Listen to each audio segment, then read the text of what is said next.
from the midsummer garden, and my lover to the heart of it glows, and it So, my first experience of intoxicating beverages and their strange intestinal qualities. I was walking through Stephen's Green one summer evening and conducting a conversation with a man called Kelly, who was then a student, hitherto a member of the farming class, and now a private in the armed forces of the king. He was addicted to unclean expressions in ordinary conversations and spat continually, always fouling the flower beds as he made his way through the green, with a mucus deposit dislodged with a low grunting from the interior of his windpipe. In some respects he was a coarse man, but he was lacking in malice or ill humour.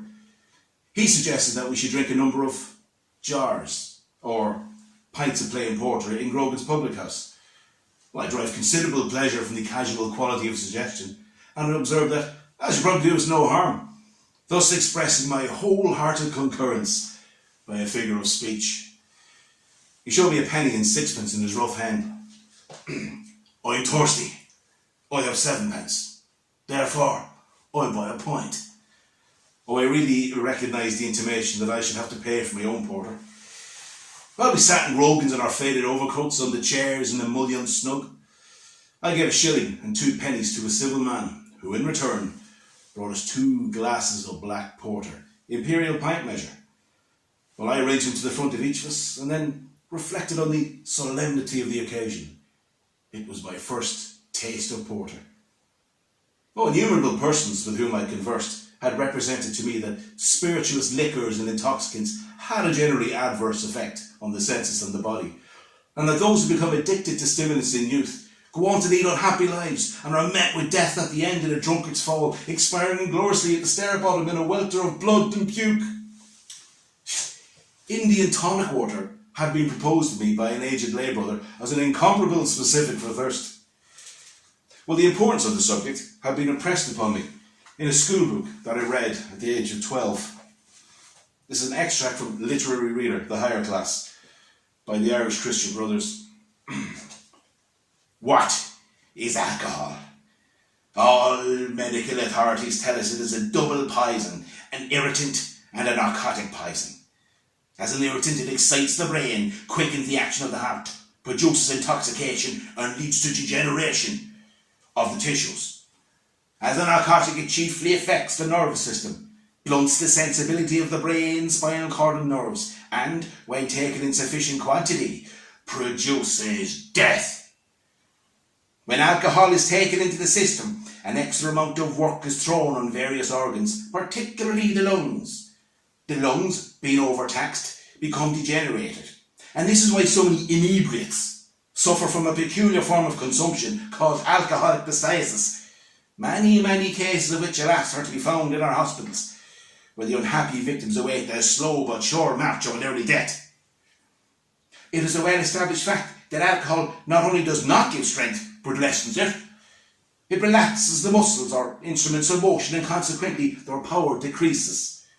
This muscular depression is often followed by complete paralysis of the body, drink having unstrung the whole nervous system, which, when so unstrung, leaves the body like a ship without sails or ropes, an unmovable or unmanageable thing. Alcohol may have its uses in the medical world, to which it should be relegated.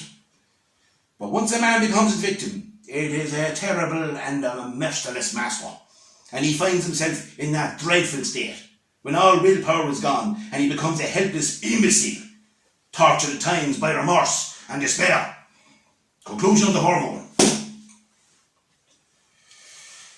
On the other hand, many young men of my acquaintance who are in the habit of voluntarily placing themselves under the influence of alcohol had often surprised me with recitals of their strange adventures. The mind may be impaired by alcohol, but withal it may be pleasantly impaired.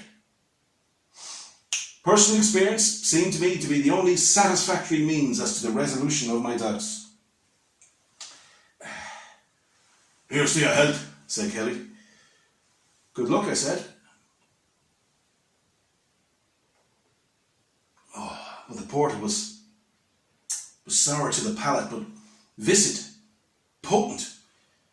Kelly made a long noise as if he was releasing air from his interior. A looked over to him. You can't beat a good pint. He leaned in close to me and said, do you know what I'm going to tell you?